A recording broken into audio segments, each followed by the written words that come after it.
नमस्कार दोस्तों, आज मेरे साथ उदित राज जी है, प्रणव झा जी है। आज सुबह आप लोगों ने देखा होगा कि उत्तर प्रदेश की प्रभारी और महासचिव प्रियंका गांधी जी ने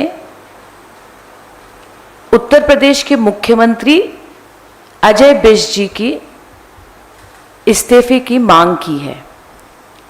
सवाल उठता है कि उत्तर प्रदेश के मुख्यमंत्री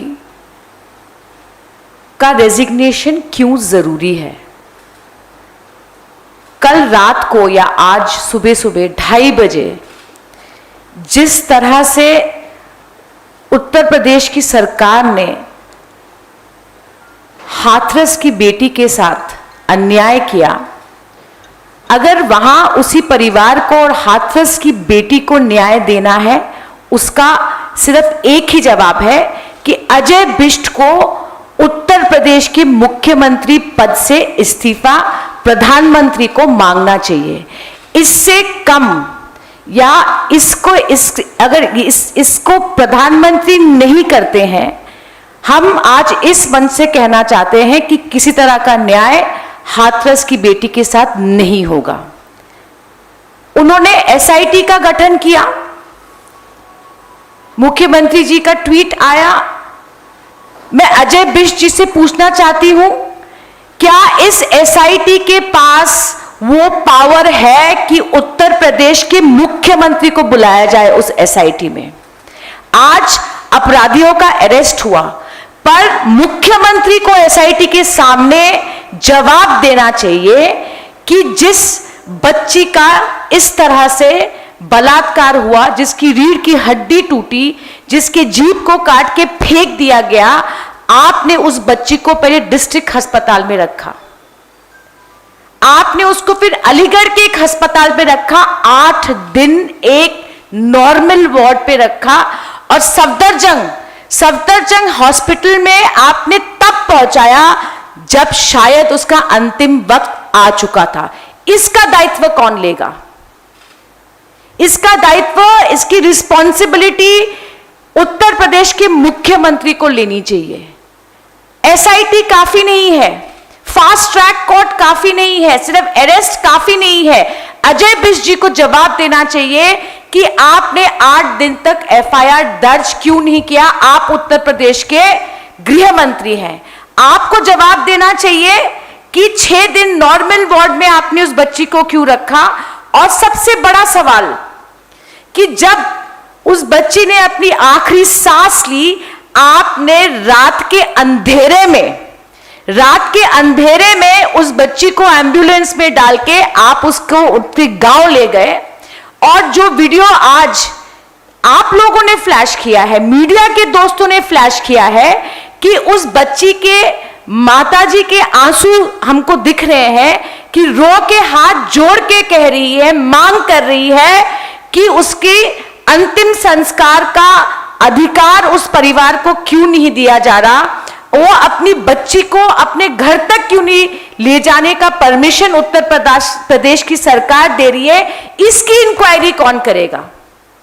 बलात्कारियों की इंक्वायरी एसआईटी करेगी, पर उत्तर प्रदेश के मुख्यमंत्री के इस निर्दयी और षड्यंत्र का इंक्वायरी कौन करेगा? प्रधानमंत्री जवाब दे।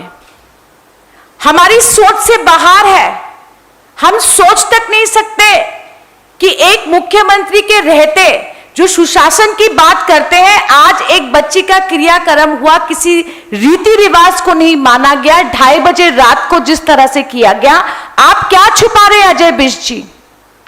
आपकी नाकामी तो आज साबित नहीं हुई, जब से आप मुख्यमंत्री के पद पे बैठे तब से आपकी नाकामी साबित हुई। पर जो कल या आज सुबह आपने हाथरस की बेटी के साथ किया, आपने हर हद को पार किया, हर सीमा को पार किया। कांग्रेस पार्टी की मांग है कि एक ही तरीका है इस मामले में न्याय करने का, कि अजय बिष्ट जी को अपनी गद्दी छोड़नी चाहिए।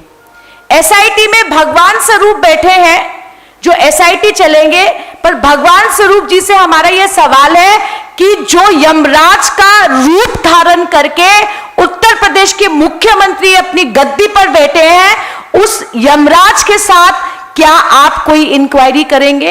और अगर प्रधानमंत्री इससे मुकर जाते हैं तो मैं कहूंगी कि हमें शर्म आती है, और हर महिला के लिए शर्म की बात है कि हमारे की देश के प्रधानमंत्री नरेंद्र मोदी जी हैं जो सिर्फ झूठे भाषण देते हैं और एक निकम्मे मुख्यमंत्री को उत्तर प्रदेश में बिठा रखा है।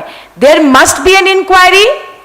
The subject matter of the inquiry must go beyond the rape, beyond the activities of the rapist. There should be an inquiry against the gross and criminal negligence of the Chief Minister of Uttar Pradesh, Ajay Bisht, who's also the Home Minister of Uttar Pradesh. The way she was cremated is a gross violation of her human rights. The way she was left in a normal ward for more than 6 days is a gross violation of her human rights. For 8 days, where there is no FIR, and when there is an FIR, look at the sections this hopeless and ruthless government gives. No sections of rape. Can the Prime Minister of India tell this country that the very state from which you are elected as a member of parliament, your chief minister is repeatedly failing, and the women of UP are being brutally murdered, killed, raped, and he is watching, and the Prime Minister is watching. Today I am ashamed to say that the Women and Child Development Minister is also from UP, and she is silent. She is nothing but a drama queen. She has proved she is a woman of no conviction, zero integrity, and in the Indian history, the worst and shameless Women and Child Development Minister this country has ever seen. And don't you tell us we are politicizing it. The same Prime Minister who said Nirbhaya ko yaad rakhna before 2014 election is dumb and silent. Ajay Bisht को गद्दी छोड़नी पड़ेगी, ये Congress party की मांग है, और जब तक आप गद्दी नहीं छोड़ेंगे हम सड़कों पर उतरेंगे और हमारी नेता प्रियंका गांधी वड्रा जी के नेतृत्व में हम अजय बिष्ट सरकार को चैन की नींद नहीं सोने देंगे। धन्यवाद।